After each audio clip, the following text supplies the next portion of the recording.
Yesus Kristus. Haleluya. Kita sama-sama katakan amin. Haleluya. Bersyukur buat anugerah Tuhan hari ini ada jiwa-jiwa baru yang lama yang singgah ke tempat kita.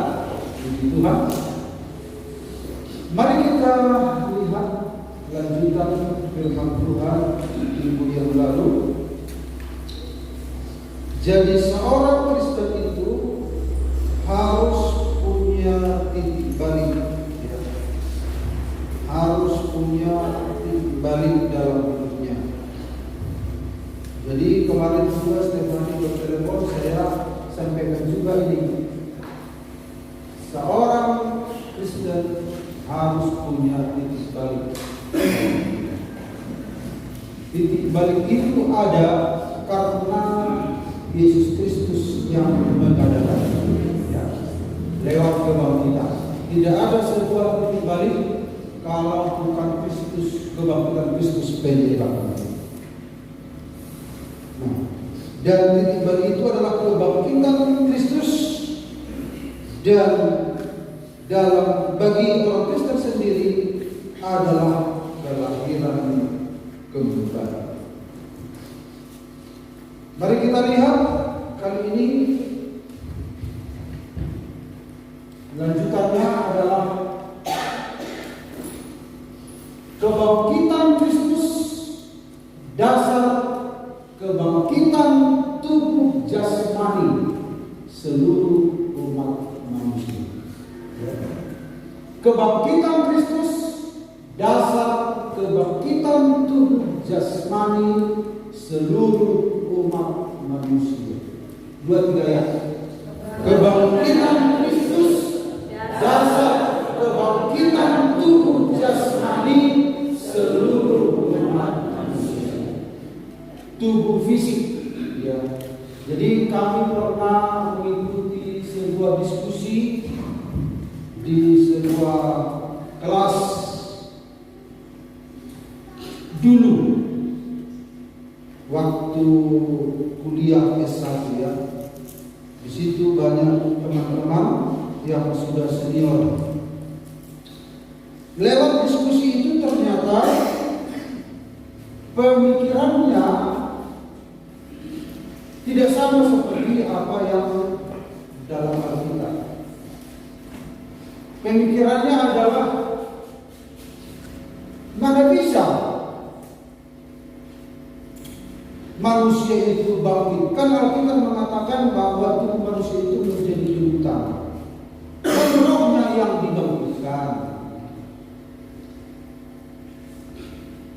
Jadi ternyata sudah lama dia berpikir bahwa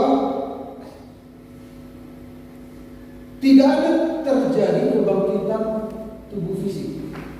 Pada Alkitab dalam 1 Korintus pasal 15 ada satu perikop di sana, ada kebangkitan Kristus, kebangkitan kita, kebangkitan tubuh. Ada 3 perikop di sana. Nah, banyak juga mungkin di antara kita bahwa kebangkitan itu ya kebangkitan ya secara roh. Nah, kebangkitan secara roh itu telah Yesus kerjakan pertama. Ketika orang percaya pada Yesus, yang Tuhan kerjakan pertama kebangkitan roh manusia itu yang disebut dengan kelahiran kembali. Nah, kebangkitan tubuh ini gak dia percaya. Jadi jangan sampai Bapak Ibu bahwa nanti kebangkitan itu sama dengan yang dipahami oleh teman saya tadi. Nah, firman Tuhan menegaskan kepada kita. Amin. Amin. Bapak Ibu semangat. Dan tentunya yang lebih semangat adalah yang di sini. Kenapa? Aku sampaikan glowing. Tapi sangatlah. Tapi kemudian yang penting kita glowing semua, mengalami hadirat Tuhan. Nah, Lukas 24 ayat 36 sampai 43. Dan sementara mereka bercakap-cakap tentang hal-hal itu, nah, murid-murid berkumpul di sebuah rumah. Karena ada berita, ada dua orang yang datang bercerita, yaitu dari Emmaus yang minggu lalu kita sudah ceritakan. Mereka datang berjumpa. Oh, Yesus sudah kami sudah jumpa dengan dia. Nah, itu mereka percakapkan di sebuah tempat, di sebuah ruangan, di sebuah rumah. Sementara mereka bercakap-cakap tentang hal-hal itu, Yesus tiba-tiba berdiri di tengah-tengah mereka dan berkata kepada mereka, "Damai sejahtera bagi kamu." Mereka terkejut dan takut dan menyangka bahwa mereka melihat hantu. Akan tetapi ia berkata kepada mereka, "Mengapa kamu terkejut? Dan apa sebabnya timbul keraguan-raguan di dalam hati kamu? Lihatlah tanganku dan kakiku. Aku sendirilah ini. Rabalah aku dan lihatlah. Karena hantu tidak ada daging dan tulangnya, seperti yang kamu lihat ada padaku." Sambil berkata demikian, ia memperlihatkan tangan dan kakinya kepada mereka. Dan ketika mereka belum percaya karena girangnya, jadi ada orang percaya, belum percaya tapi girang. Jangan sampai gitu ya, girang sekali tapi nggak percaya. Ini kadang kita bilang, ketika mereka belum percaya karena girangnya dan masih heran, berkatalah dia kepada mereka, "Adakah padamu makanan di sini?" Lalu mereka memberikan kepadanya sepotong ikan goreng. Ia mengambilnya dan memakannya di depan mata mereka. Haleluya. Nah, kalau kita lihat apa yang ditunjukkan oleh Yesus Kristus, yang pertama, ternyata kebangkitan tubuh jasmani itu sebuah fakta. Apa yang dialami Yesus, dia menjadi pribadi yang mencontohkan bagaimana nanti kebangkitan orang mati. Jadi tidak berbeda.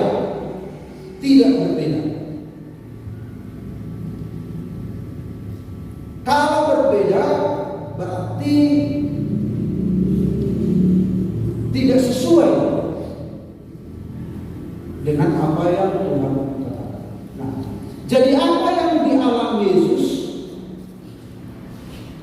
peristiwa yang ditunjukkan Yesus dalam kebangkitannya, lihatlah tanganku dan kakiku, aku sendirilah ini, rabalah aku dan lihatlah, karena hantu tidak ada daging dan tulangnya, seperti yang kamu lihat padaku.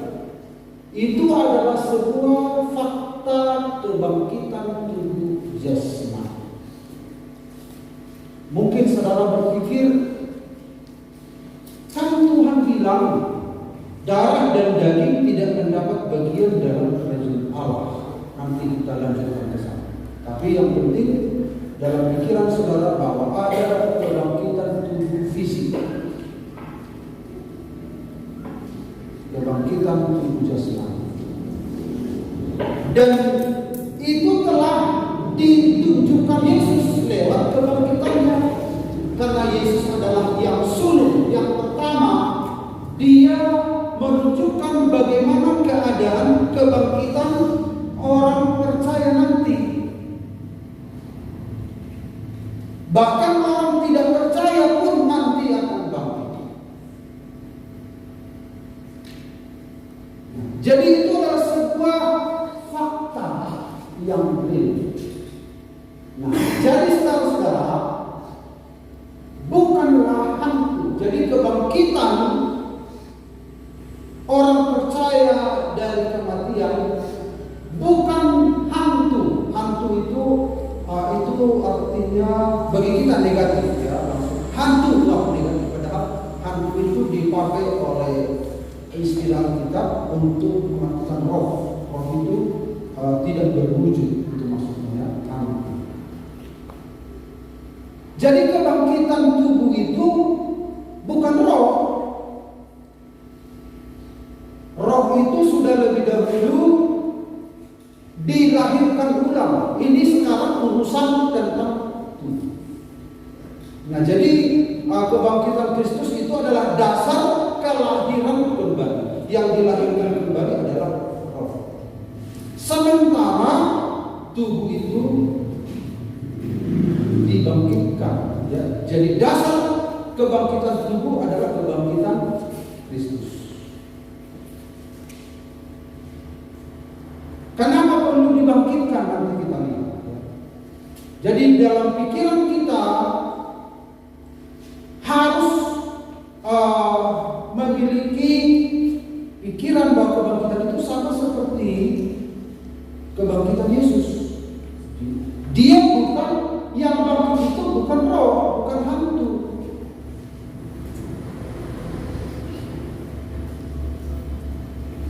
Karena apa yang dibilang hantu tidak ada daging. Jadi kebangkitan tubuh jasmani itu ada daging. Jadi kalau di situ ada daging. Yesus yang bilang. Kemudian hantu tidak ada tulang. Tidak dengar-dengar begitu gagahnya. Ini jadi fakta yang ditunjukkan Yesus penegasan tentang kebangkitan tubuh jasmani orang percaya. Kemudian hantu tidak bisa makan ikan seperti manusia. Tadi kan Yesus bilang ada makanan di sini, lalu dikasih apa? Makanan, ya kan? Tidak seperti yang Bapak Ibu tonton di film, disajikan makanan lalu roh memakan habis. Tapi Yesus katakan dengan tegas gini, hantu tidak tulang dan karena dia adalah tubuh jasmani bisa makan. Ternyata tubuh jasmani sedang diteguhkan oleh Tuhan, dia makan secara manusia. Kalau hantu tidak bisa makan seperti manusia. Jadi kalau kita nonton film Casper, Bapak Ibu pernah nonton film Casper? Dia kan bisa makan habis. Dari mana? Kemana masuknya nasi itu? Makanan itu. Nah, itu film ya. Nggak tahu cara berpikir mereka, tapi Yesus berkata begini. Karena ini dunia roh kita nggak tahu banyak, tapi apa yang dikatakan Yesus itu lalu kita pegang. Amin. Nah, jadi kalau tubuh kebangkitan bisa makan, tapi bagaimana kemana makanannya? Apakah ada kotorannya? Ya, Alkitab mengatakan mau telah ditelan oleh hidup. Jadi makanan itu tidak membuat supaya dia hidup, tidak, tetapi dia bisa. Jadi makanan itu bukan membuat dia supaya hidup. Kita kan makan supaya kita hidup, Bang.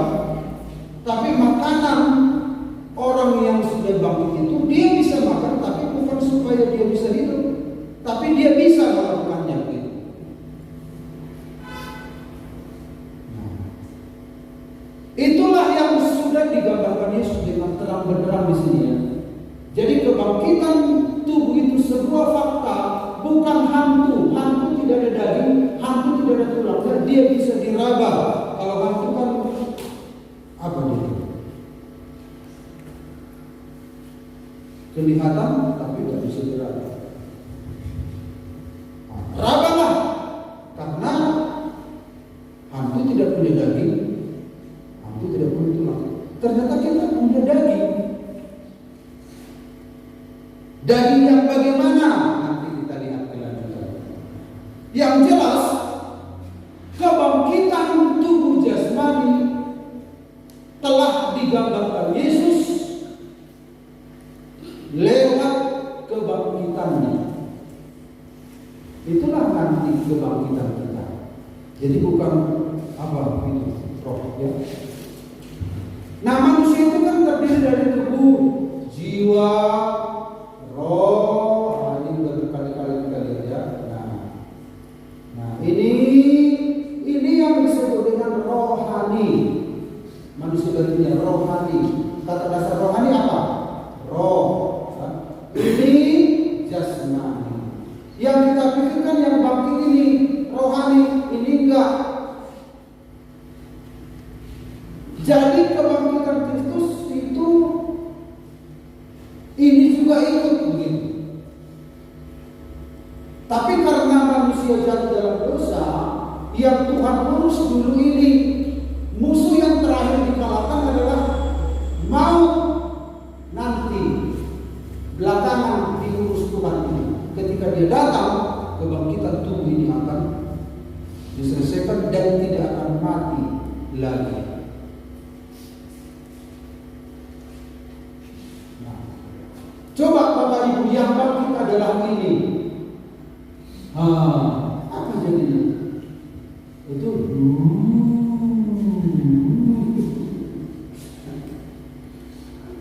enggak tubuh jasmani. Itu Alkitab mengatakan dan ayatnya begitu banyak. Tetapi kenapa ayat yang banyak itu kenapa dianggap enggak ada? Ya. Nah, jadi ini akan bangkit, tetapi diubahkan, ya, diubahkan. Ya. Jadi manusia itu dia akan diubahkan, tetapi dia punya tubuh jasmani, tapi telah diubah sehingga dia tidak bisa mati lagi, sama seperti tubuh Yesus.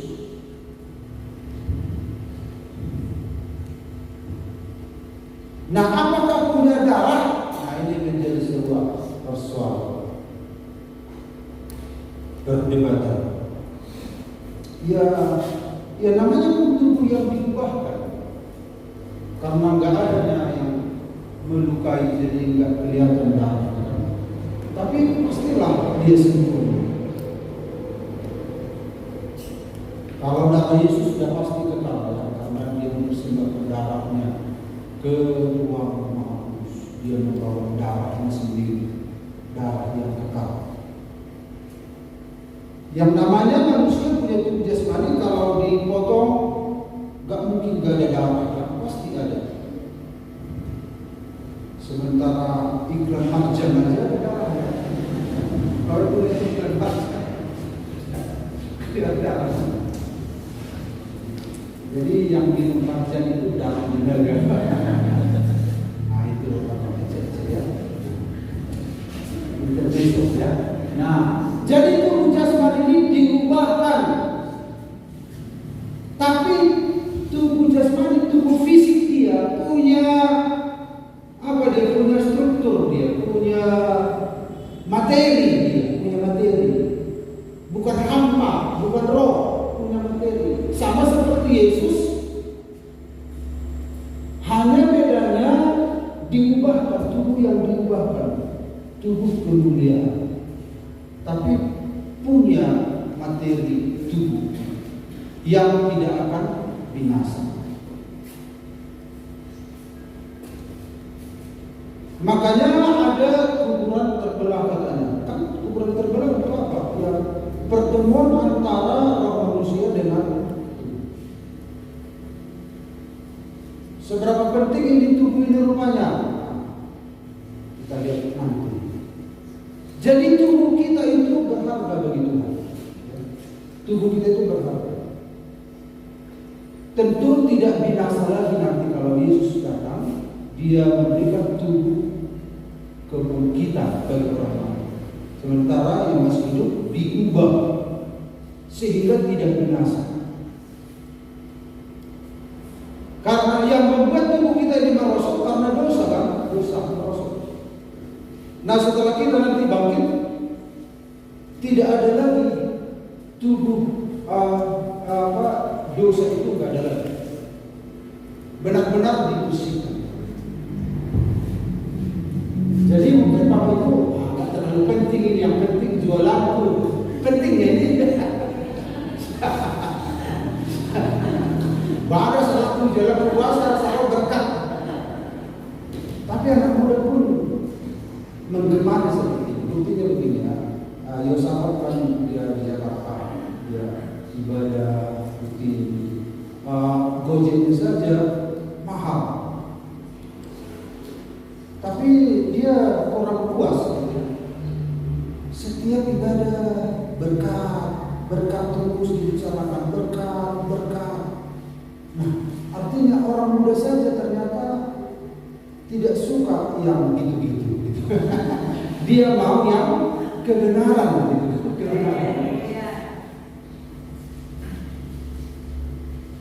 Yang dibicarakan ulang tahun gereja, ulang tahun keluarga, ulang tahun ini, makan, minum, berkat terus. Karena nggak bertujuan di situ Pak. Pindah laporan, enggak di situ Pak. Situ. Itu proses. Nah artinya adalah ternyata orang muda sudah bisa memahami mana firman Tuhan yang membentuk kehidupan kita. Jadi ini perlukan Bapak Ibu.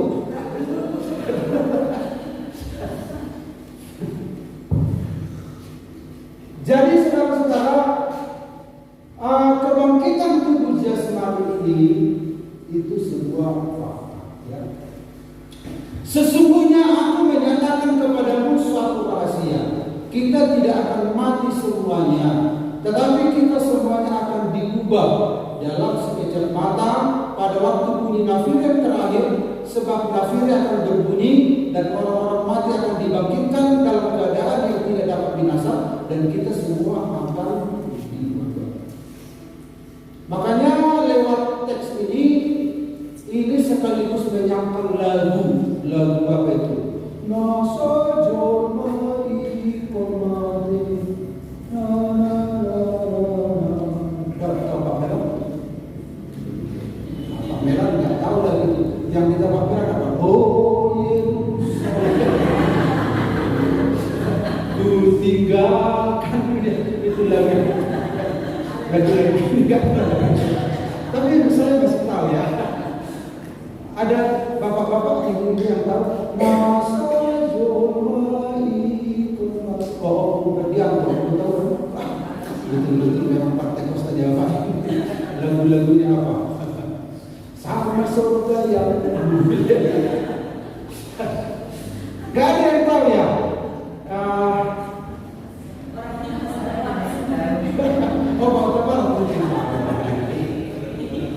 Udah lupa lagi. Semua lagu baru ya. Nanti saya masih manusia lama lagi saya.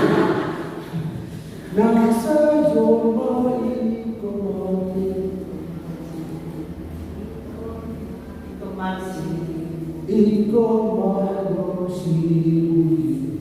nasa joma sudah pukul mati nasa joma. Alkitabnya mengatakan kita tidak akan mati semuanya. Makanya perlu belajar Alkitab kan. Nah, ada ketika Tuhan datang, ada yang masih hidup. Tidak mati dulu semua baru Tuhan datang, bukan. Ada pas masih hidup, ada yang sudah mati. Jadi lagu itu kadang membuat manusia salah pengertian.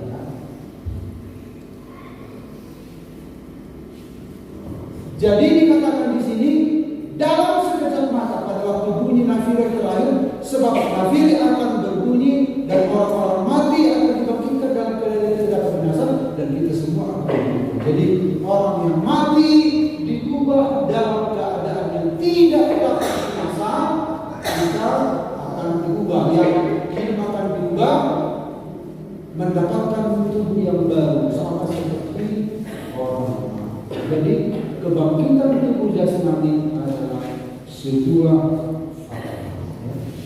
Jadi roh dan tubuh kita itu adalah satu kesatuan. Makanya sampai Rasulullah berkata, kita harus menghargai tubuh kita. Oh, tubuh kita kan mau binasanya ini, suka-suka pula menggunakan tubuh kita. Tubuh kita itu adalah alat peraganya manusia tadi. Jadi alat peraganya pun harus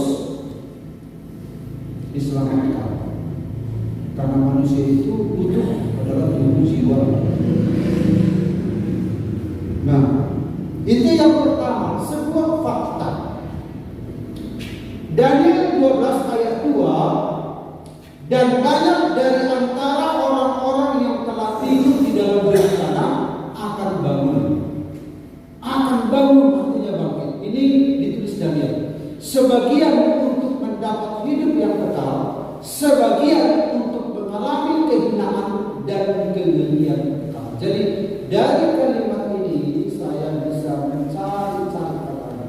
Jadi ternyata kebangkitan itu ada pola kloter. Tahu kloter Bapak Ibu? Jadi kalau saya lihat di Google, coba cari satu kata untuk kelompok keberangkatan.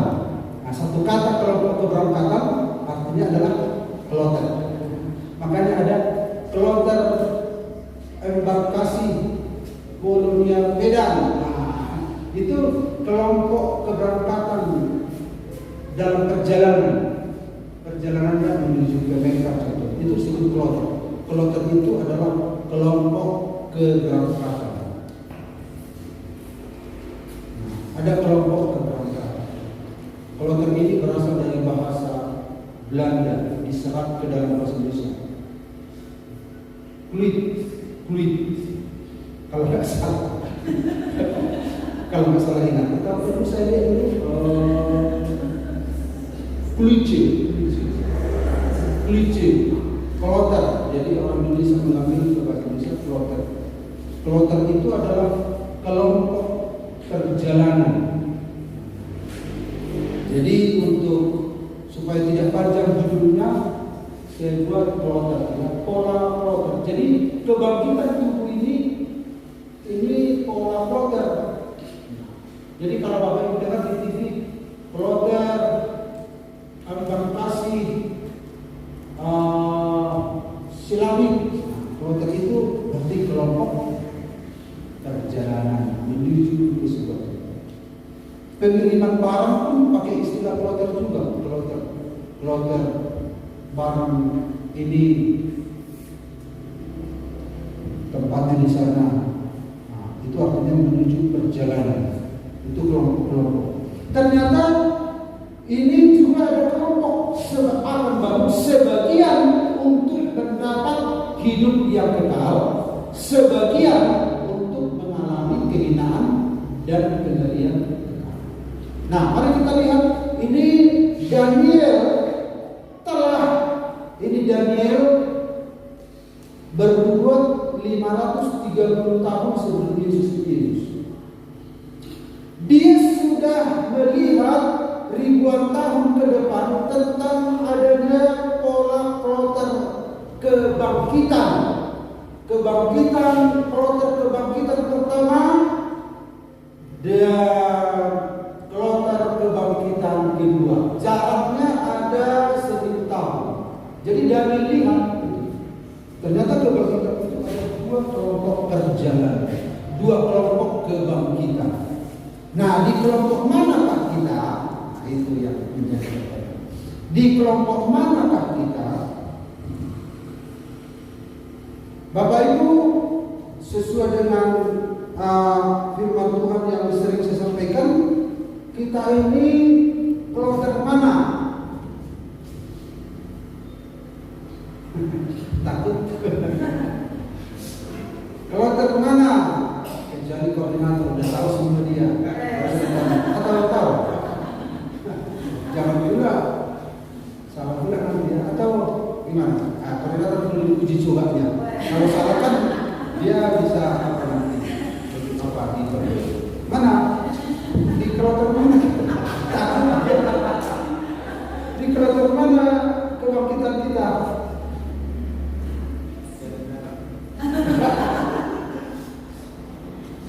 Nah, kloter pertama ini adalah orang percaya. Ya. Kloter kedua orang tidak percaya. Semasa bangkit, kebangkitan pertama. Alkitab mengatakan berbahagialah ia yang mengalami kebangkitan pertama. Kematian kedua tidak ada lagi bagi dia. Nah, mari kita lihat selanjutnya pelan-pelan. Kloter pertama itu adalah kelompok orang yang telah lahir baru. Amin. Nah, ini orang-orang yang punya titik balik. Ini kloter pertama. Kloter pertama, jadi langsung kontak nanti itu. Gak usah dibilang aku gak usah, langsung kontak. Karena itu langsung apa dia? Langsung connect.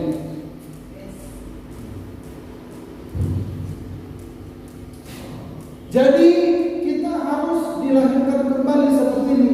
Dari telur ke ulat, masuk ke pompong, keluar jadi kuku. Ada 2 kali. Jadi kalau hanya tahap ini lahir pertama. Ini kloter kedua. Ini kloter pertama. Makanya disebut lahir 1 kali, mati 2 kali. Lahir 2 kali, mati sekali. Ya. Jadi orang-orang yang dilahirkan kembali itu dikerjakan oleh kebangkitan Yesus Kristus. Jadi kebangkitan itulah yang memungkinkan kebangkitan ini, kebangkitan roh dan kebangkitan fisik ini menyusul.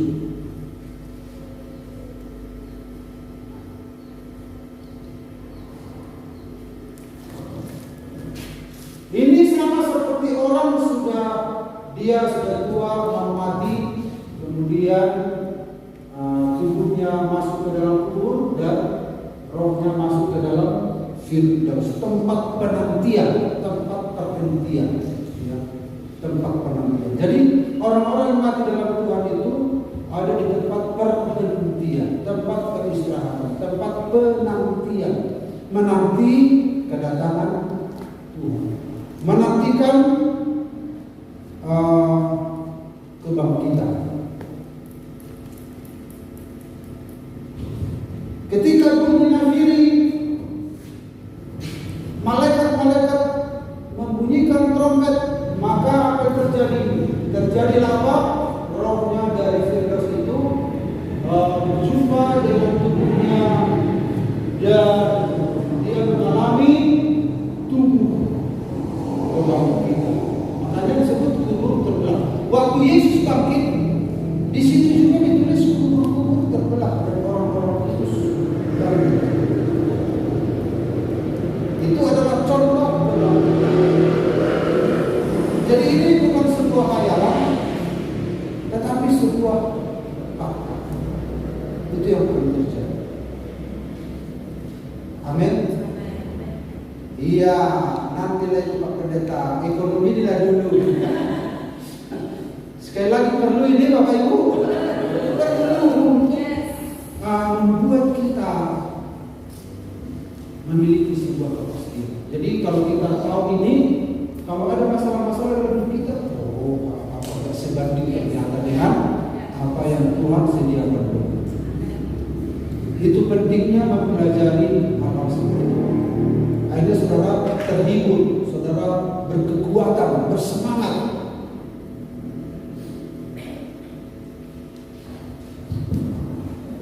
Jadi bagaimana sekarang kan orang-orang Kristen sudah mulai terbuka dengan apa? Pemahaman tentang mayat yang dibakar. Orang Kristen sudah mulai lebih pikiran sekarang. Kalau dulu kan ekstrim. Wah, orang mati hidup dalam takut karena harus kembali kepada debu. Debu.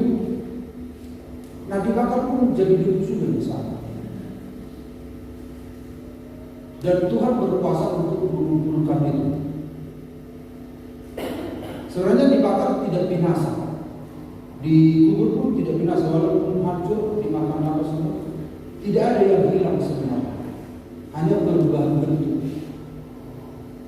Kalau dalam ilmu apa itu fisika, sebenarnya tidak ada yang hilang, hanya berubah bentuk. Dibakar pun apa, misalnya kita bakar kertas, nggak hilang dari mata kita, tapi sebenarnya nggak hilang sebenarnya, dia hanya berubah bentuk. Itu ilmu fisika. Jadi tidak ada yang hilang. Karena apa? Allah yang bisa membuat benar-benar hilang, hanya Allah. Karena dia adalah Alfa dan Omega. Tidak ada yang memulai kalau bukan Allah yang memulai. Tidak ada yang mengakhiri kalau bukan Allah yang mengakhiri. Yang benar-benar membuat sesuatu hilang adalah Allah sendiri. Jadi semua entah dibakar, karena banyak kan orang Kristen dibakar juga mayatnya. Dalam perjanjian lama juga ada dibakar mayatnya.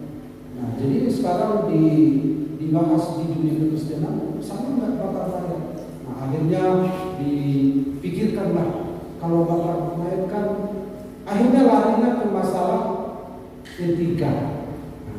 Kan nggak pantas masa orang yang kita hormati lalu dibakar seolah-olah masuk ke dalam api neraka. Hanya masalah itu. Tapi melihat banyaknya penuhnya kuburan-kuburan, susah membeli pertapatan kuburan. Kalau kita kan masih banyak, di Guluan masih ada sedikit, di Sionggang masih kosong. Oke lah, boleh. Nah, orang-orang lain nggak punya tempat gimana? Tapi menurut budaya kita masih dikubur, ya kita belum daksi atau bentuk untuk tak membakar mayat, daksi berhubung lahan masih banyak.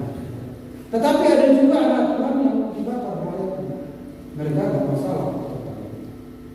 Jadi artinya adalah dikubur hancur juga, dibakar hancur juga. Tetapi Tuhan punya kuasa untuk membangkitkannya kembali. Yang jelas adalah kebangkitan tubuh jasmani itu ada. Nah, bagi orang yang telah lahir baru, dia masuk ke kloter kebangkitan pertama. Ya. Nah, ini kebangkitan pertama itu kloter dia, apa dia? Berkelompok dia. Naik terus dari bawah, naik berbagai penjuru, naik bangkit. Wah, itu lengkap. Tidak seperti yang di film-film kita lihat hilang begitu. Nah, ini seperti kenaikan Yesus ke surga. Dia punya badan, dia punya tulang, itu jadi utuh dia. Nggak lengkap di mana dia. Nah, itu adalah imajinasinya sutradara. Ya. Karena memang orang Kristen pun banyak imajinasi itu. Karena kebangkitan ini masalah yang sulit dipikirkan. Tetapi kalau kita melihat tentang model kebangkitan tubuh Kristus dan kenaikannya juga begitu. Makanya ada pemberitaan Yesus yang lain. Nah, Yesus yang disampaikan Alkitab itu yang kita pegang.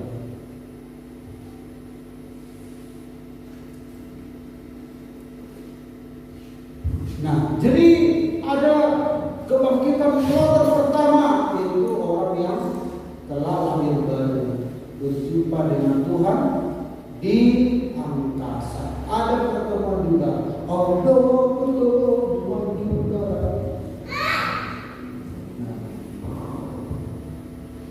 Saya rindu bertemu sama. Rindu nggak kita? Ya. Jadi yang saya pikirkan seminggu ini tentang apa? Manusia Yesus Kristus. Berkali manusia yang sama. Manusia Yesus Kristus. Makanya dia disebut anak manusia.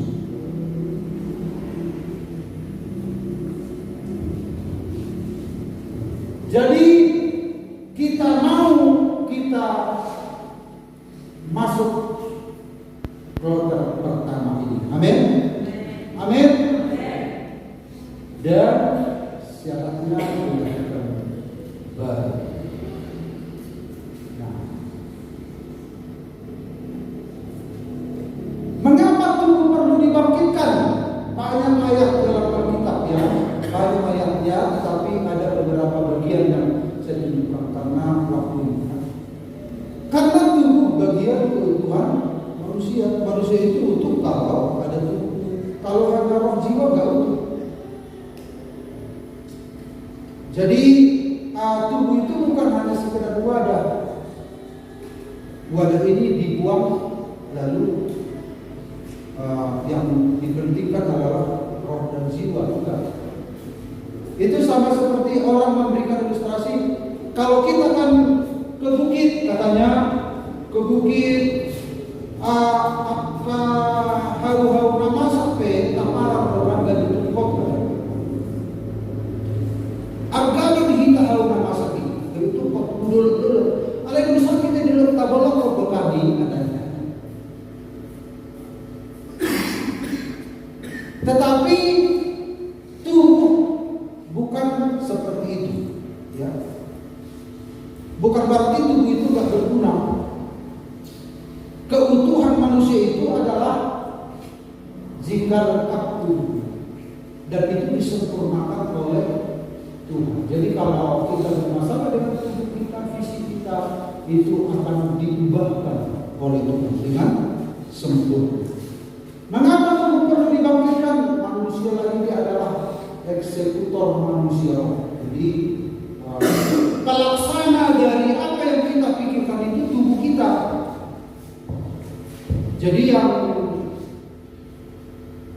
itu tanggung jawab ini butuh tubuh jiwa harus bertanggung jawab. Tak boleh bilang tubuh bilang pikiran yang menyuruh aku, maka aku melakukan, maka tanganku mengambil milik orang. Bukan. Itu satu kesatuan. Kemudian karena penghakiman diukur berdasarkan perbuatan, yaitu perbuatan dari manusia lain. Jadi untuk mengukur apa ukurannya, yaitu perbuatannya tubuh ini. Jadi untuk menyasar keputusan dari dalam diri manusia itu perbuatan tubuh itu yang dipakai untuk menghakimi. Karena surga adalah alam materi yang bersifat rohani dan kekal. Jadi di surga itu bukan roh mengambang-ambang begitu. Siapa itu? Tapi nggak ada orang itu. Roh enggak. Malaikat yang seperti itu manusia utuh seperti Yesus dalam kitab Yesus. Makanya dikatakan ada pohon-pohon kehidupan, ada semua.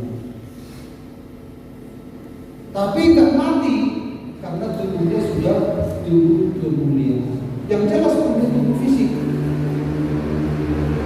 tidak binasa. Nah,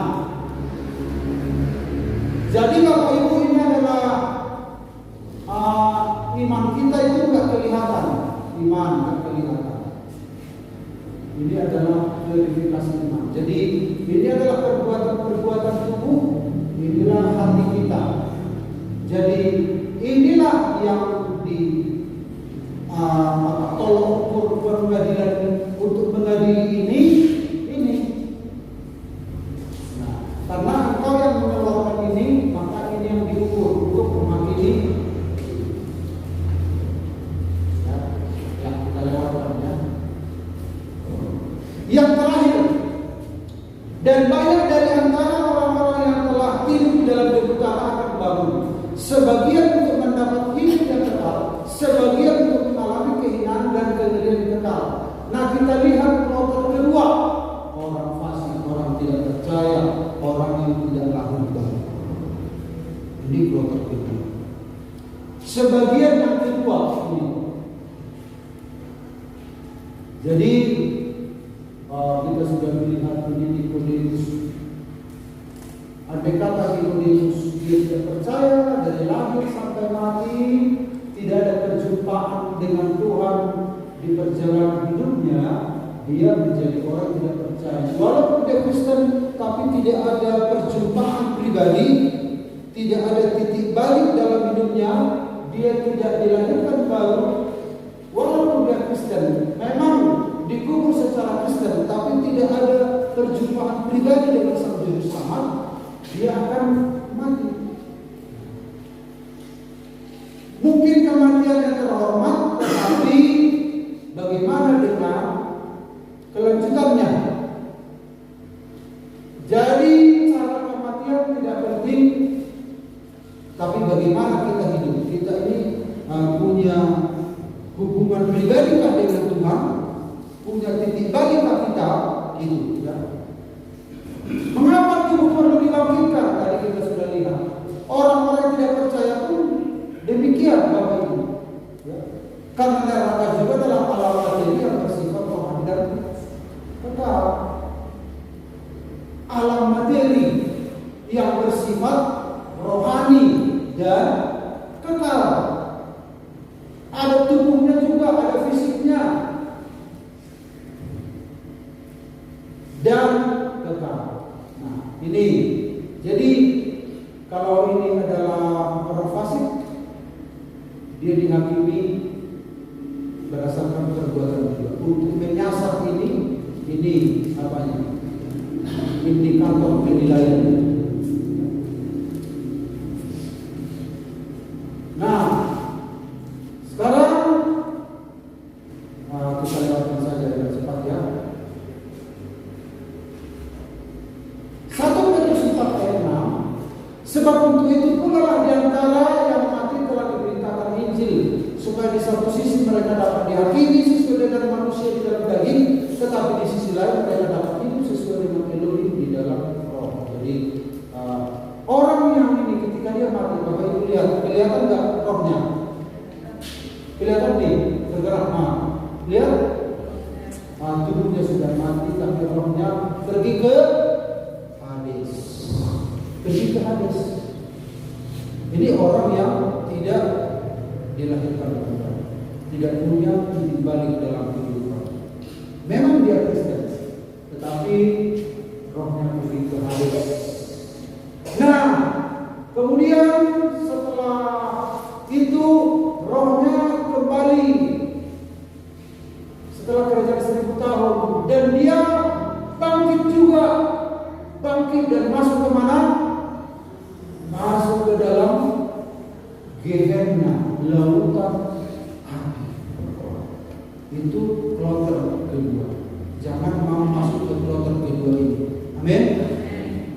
Pastikan hubungan kita dengan Yesus. Ya. Jadi masalah kekristenan ini adalah masalah hubungan dengan Tuhan. Dan untuk hubungan itu dia telah membayar dengan nyawa. Karena itu Bapak Ibu, kita mau masuk ke kloter pertama, ya, kebangkitan pertama. Jadi kesimpulannya adalah orang yang mati dalam Tuhan masuk ke Firdaus, kemudian setelah bunyi nafiri berbunyi, dia akan bangkit dari kematian, ya, mendapat tubuh yang baru. Sementara orang yang tidak percaya sama Tuhan mati masuk ke Hades, setelah kerajaan 1000 tahun dia bangkit, dia mendapat tubuh juga kekal, tetapi untuk masuk ke dalam lautan api. Sementara kita masuk ke dalam rumah Bapa. Karena itu rumah Bapa itu disebut Yerusalem. Yerusalem